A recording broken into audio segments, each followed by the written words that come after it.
Hello, welcome back. Today we're back at this old shed that we have here on the farm. It's a really old stone shed dating back to the kind of pre-famine times, so 1840s we think at least or older. And if you haven't seen the previous parts, we're restoring this to make it into a fuel shed or maybe even a carport.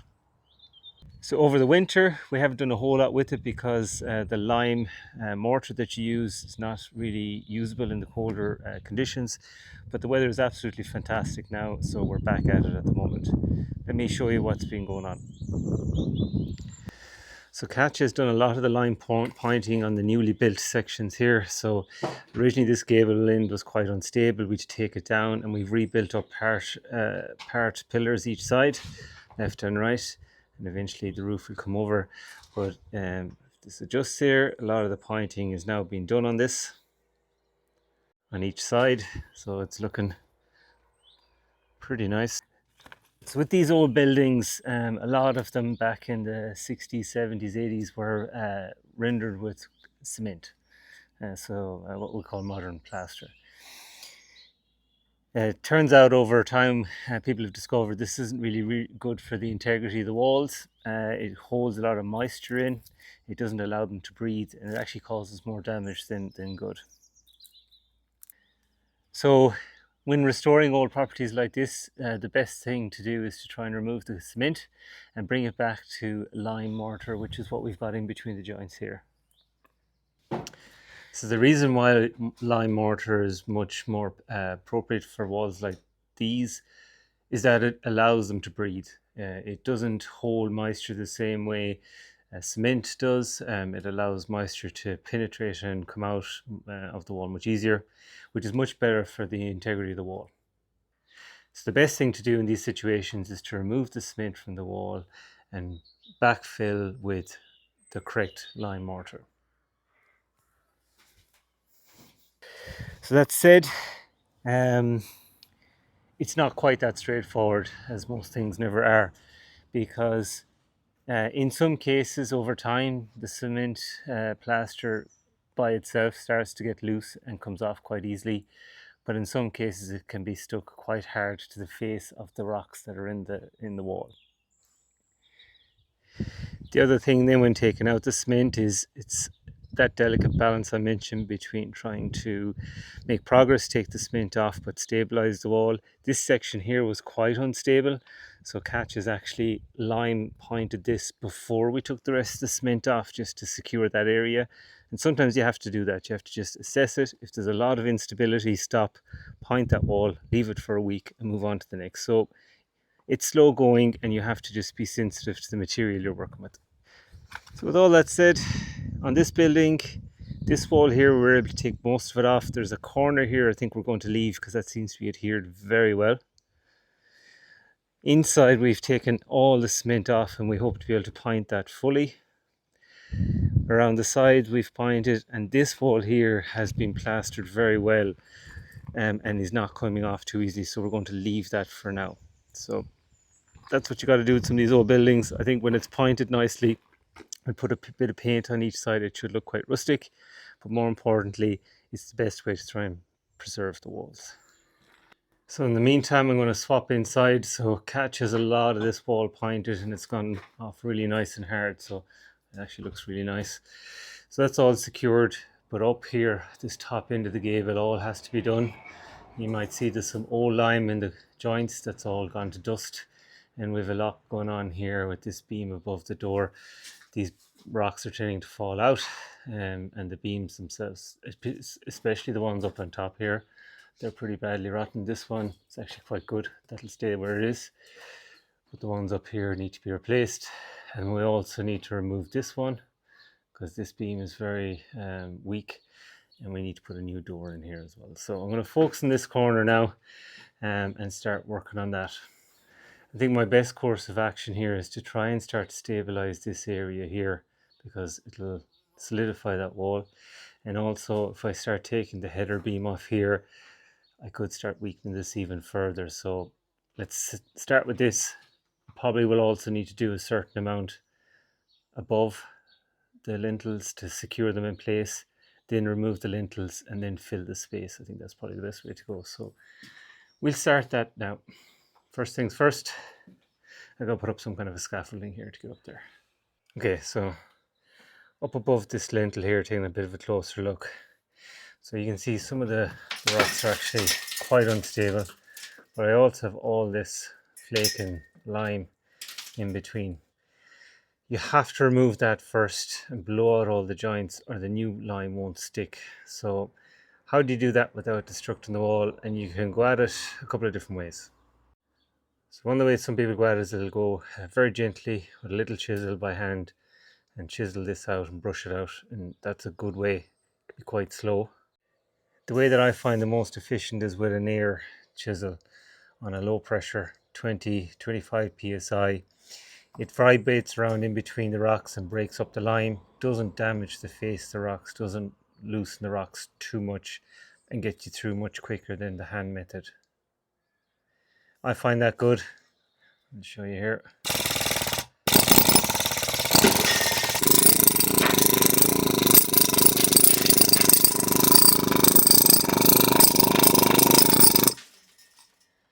So hopefully you can see there, it knocks out plenty of the lime mortar, but doesn't damage the face of the rocks. So yeah, patience. So I'm going to go through this whole section here above the door, and then lime paint that, and then I'll move on to the rest so that can be drying while we're waiting.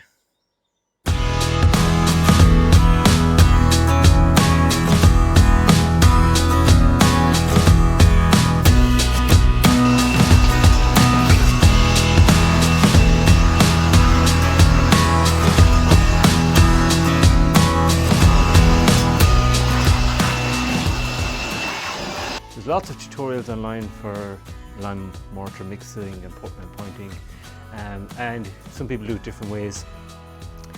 The way I do it, make sure the wall is cleaned as you've just seen. I wet down the wall where I'm working on it at the time. I have a mix here of lime mortar, 2.5 to 1, 2.5 sand, 1 part lime, and I'm using NHL 3.5 light grey. And then I just work it in by hand. I let it settle for, depending on the weather, and then between a half an hour and 2 hours or 3 hours. And then I come back and I tap it in with a brush to get that final finish and push it in. As I'm going along, any bigger holes, I'm pushing stones in, I'm tapping the rocks in. And yeah, seems to work well so far. I'm not an expert by any means on it, but what we've done so far seems to be holding up well, and blends in quite well with the wall. So we'll get started. I'm going to start in this section up here that's the worst off, and try and get this whole section done without the area where there's stones missing here above the lintel, and then I'll come back to that later. But let's get started.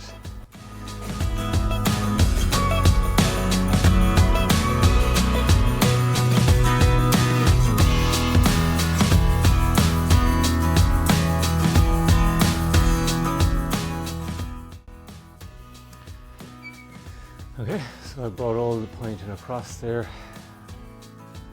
So I'll let that set up maybe for the week, and then next weekend I'll take this off.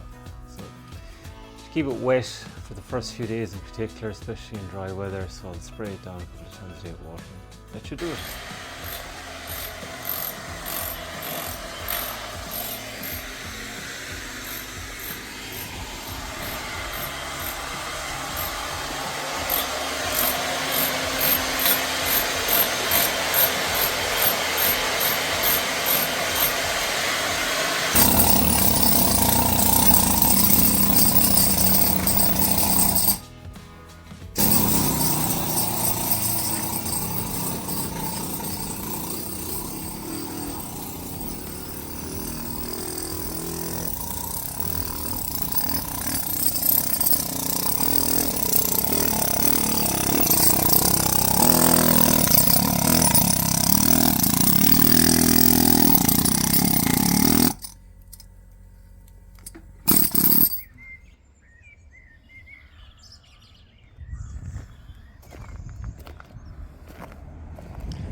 What did you do? What did you do?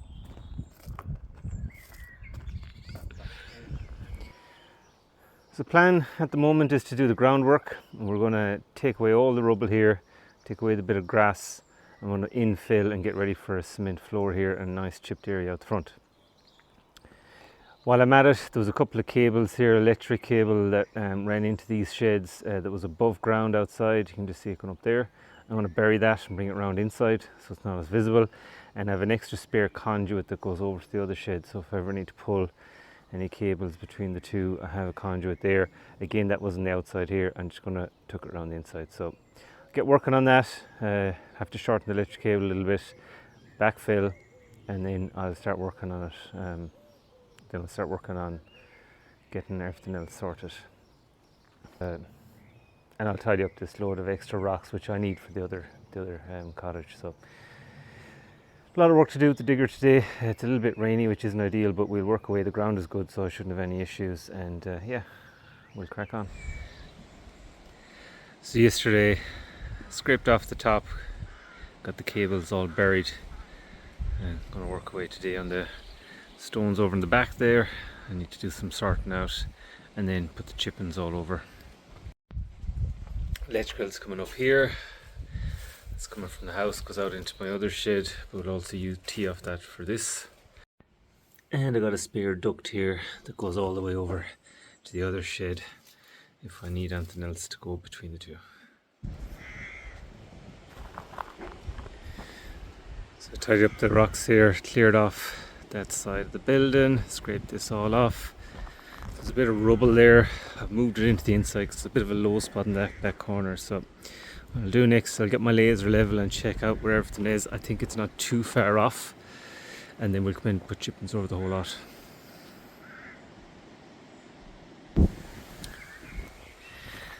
Okay, so that's the first layer of chippings in, leveled out pretty well. I need to get a vibrating plate and go over it now once more because it'll settle down, and then I'll do a final level then before the concrete goes in. But yeah,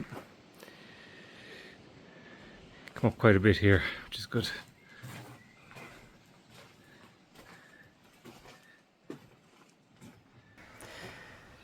Okay, so scratch all that. Totally changed our mind, which isn't unusual. So Katja came home on Sunday evening. She looked inside and she said, "You're daft to make that into a fuel shed." She said, "You need to do something more with it." So we've had a total change in plan, and we're going to convert this into an outdoor barbecue. And I'll put in an image here that we created in ChatGPT to give you an idea of what it'll look like. But yeah, very, very different from what we were going to do. But the more I think about it, the more I have to say she was probably right. Let me just tape that again. Yeah. Okay. Settle down. Settle down. Okay, so let's talk through what we're going to do. I'll bring you in a bit closer and show you what we've changed in the plan. So first main change is the floor. We're going to go with concrete, but because we're going to make it into barbecue, we need to do something a little bit better than just concrete. So what we have decided to do is we're going to put in paving. And out here we've, our local supplier had some concrete paving stones, so they're not that fancy, but they have a nice flagstone look to them. And they will give us a decent floor, but something that's a little bit more pleasing on the eye as well. So I'll level the floor, I'll get my gradient right. I'm going to put a little bit of sand and cement underneath them and just lay them in here inside the room. I'll do the gradient first on the hardcore here, and then I'll set the plinth, and then I'll go and do the stones around the plinth after that.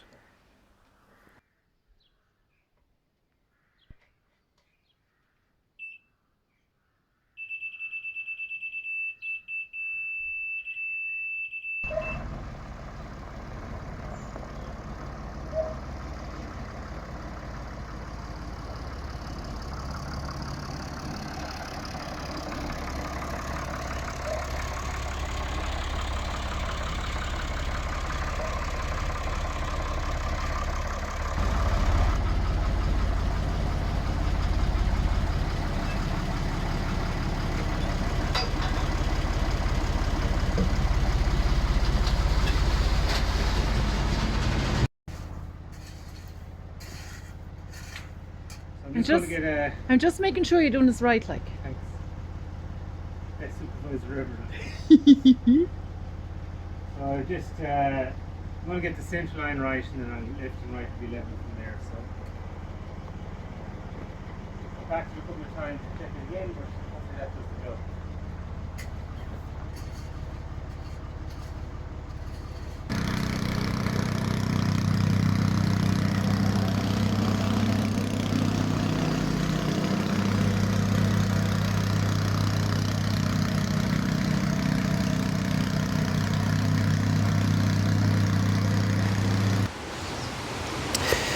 Okay, so all the levels are done with the hardcore. It's all compacted in and compressed really nicely. Next, I'm going to use a couple of old curbs here to make a plinth for the stove we want to put here. So I'll just bed those in a bit of cement first, and then I'll run the paving up around them after that. It's making progress. I have a dry mix of sand and cement 6-to-1. I'm just going to work my way out there. It'll be hard to get everything square because the building's not square, so the heart in the middle is going to be the main center point. So I've squared that up as best I can, and everything will come from that. But yeah, it's okay. Slow start, but it'll speed up once we get going a bit better.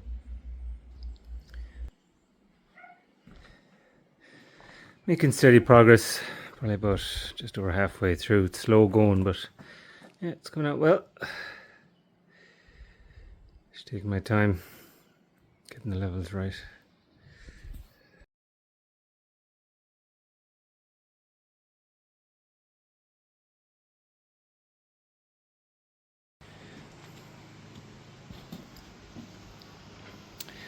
Okay, so that's the main floor finished. All the way up to the door, and just a bit of the curb and detail then at the door just to tidy it up. So still got to do the hearth, and then I got to put all the joint, fill all the joints then after that. Yeah, it's going to look good. Okay, so I have the hearth in now as well for the stove, and the last job is to fill in the joints. We're going to use this jointed solution. I haven't used it before, but we'll see if it's any better than the normal sandwich skin. So going good so far, happy with it, and yeah, let's get it finished.